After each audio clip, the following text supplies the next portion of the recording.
Hey guys, Mike here, the Detroit Borg, with a look at the new iPad Air Smart Case, which now stickers for $80 because it is leather only. Now the previous Smart Case for the iPad 2, 3, and 4 was a polyurethane case, which was not available in leather. As you can see, it was also a four-fold design versus the now smaller design here, which kind of resembles the smart cover of the iPad mini. So the Smart Case completely wraps the back of the iPad, plus protects the front of the iPad, and works with that sleep wake feature, which works with the magnets built into the iPad. Of course, I also have the brown version here, which I think works best with white. This will be covering my black iPad Air. Now, as I said, this sticker is for a fairly hefty $80, while we still have the smart covers, which sticker for $40 each. Now, this is available in green, which to me is kind of a yellow color. You also have a cream color or beige, blue, the brown color I have here as well, black, and product red, which is an Apple Store exclusive. Alright, so if you look on the back, you can see exactly how this works. Now, if you're familiar with the smart covers and smart cases, you can see you have that full design for propping up your iPad either in a keyboard mode or a landscape orientation. And of course, it does wake up and put your iPad to sleep. You can see it completely covers everything around the iPad, and we're going to demonstrate that once we get it out. Alright, so I'm just going to peel back this tab, and we're going to push it through to open it.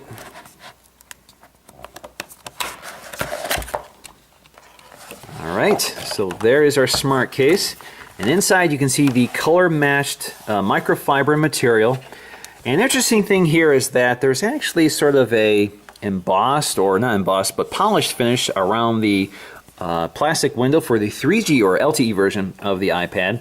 As you can see, they give us the cutouts for the dual microphones, the cutouts for the headphone jack, as well as for the camera. Now you can see we have covered buttons for the volume, as well as the sleep-wake switch, and we have an opening for the switch on the side.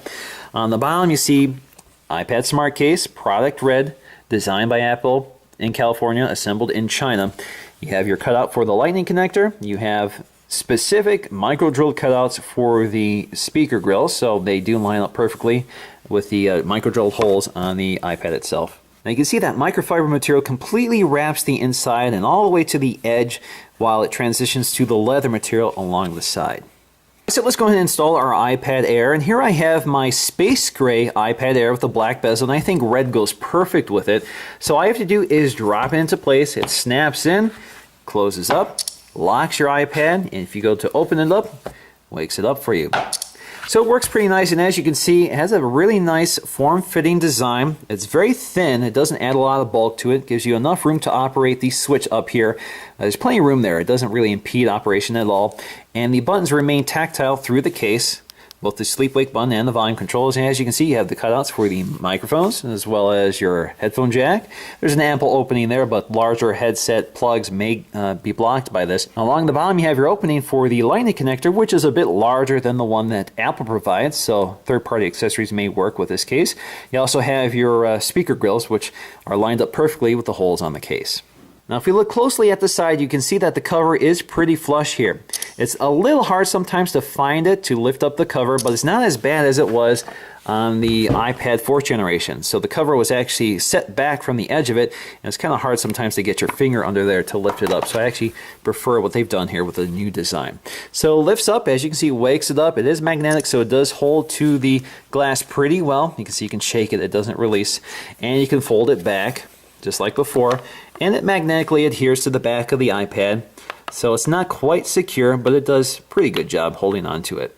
Now they have substantially improved the stiffness of the case. So you can see along either edge of it, it's pretty tight to the body of the iPad Air. That's in stark contrast to the Smart Case from the second, third, and fourth generation, which was pretty floppy here. So you can see you kind of peel it back, you can stick your finger under there. So it wasn't a really secure fit. It didn't come off very easily. It was just kind of floppy and loose feeling. And that's because this wasn't a rigid case. It was pretty much a soft case that had a sort of a stiffer bezel around it. But it was kind of soft and floppy, and a lot of people complained about it. But I still like the case a lot, and this design improvement makes it even better. Now, once again, we have this cover which rolls back to form a prop for the iPad. So you have keyboard orientation for typing on the screen, and you have landscape orientation for propping up the iPad. Now, as you can see, there's kind of a problem with this design. Similar to the iPad mini, it doesn't really have a strong magnetic hold. And that's because it doesn't overlap itself. It just kind of magnetically adheres to the hinge of the case. So it makes it a lot more precarious.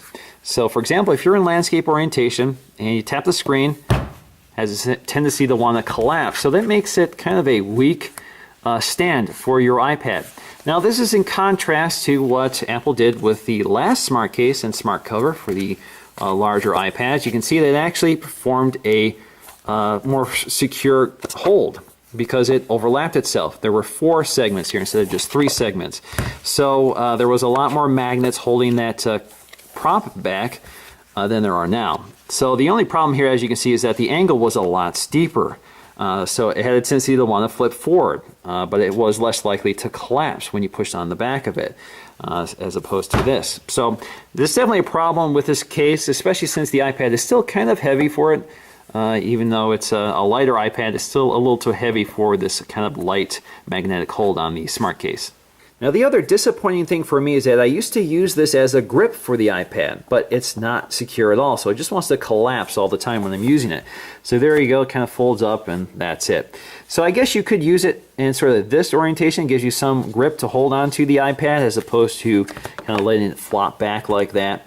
So I probably would end up using it like this to hold on to the iPad. Now if you looked at that old smart case, I can grip as hard as I want on that triangle and it wouldn't collapse. Now let's go and take a look at the brown smart case. I actually bought this for the white iPad Air. So inside we have the case, and if you look at the interior, again, we have this matching microfiber cloth material to protect the iPad and clean the screen. You can also see that embossed surface. It's kind of smoothed out here for the plastic window on the back of the cellular version of the iPad. Again, iPad smart case designed by Apple in California, assembled in China. We have our Apple logo on the back. We have all our covered buttons with the openings we need. And let's go ahead and stick it on the white iPad to see how it looks. All right, just drop it in, snap it into place. And there we go, works pretty nice. Now if you look at the side, you can see there is a raised lip just a little bit, which allows the cover to sort of fit over the edge pretty snugly. Now in terms of taking this on and off, it is pretty stiff, but the best way to do it is to sort of pop it off at either corner. And once you do that, it comes right out. Now the good thing about this design is that it's less likely to move around. So for example, if you look at the fourfold design of the smart case, it was pretty floppy, and if this was in your bag, it had a tendency to move around and constantly wake up and put your iPad to sleep. Now of course this is aniline dyed leather, so it will discolor with age. So for example, if you look at the same brown case on my iPhone 5S, you can see it has discolored. Of course you can clean this with leather cleaner, but I don't really do it too often. You can see it does weather, and some people like that look. I actually like it, it's not too bad. But if you don't want to see this discoloring, you may want to go with a black case, which is less likely to show it. So in conclusion, I'm actually pretty impressed by the smart case. Of course, it is pretty pricey at 80 bucks, but it is a high quality case made of very nice materials that is perfectly designed for the iPad. It fits it perfectly. There are no weak spots here. Completely seals up the iPad without adding a lot of bulk.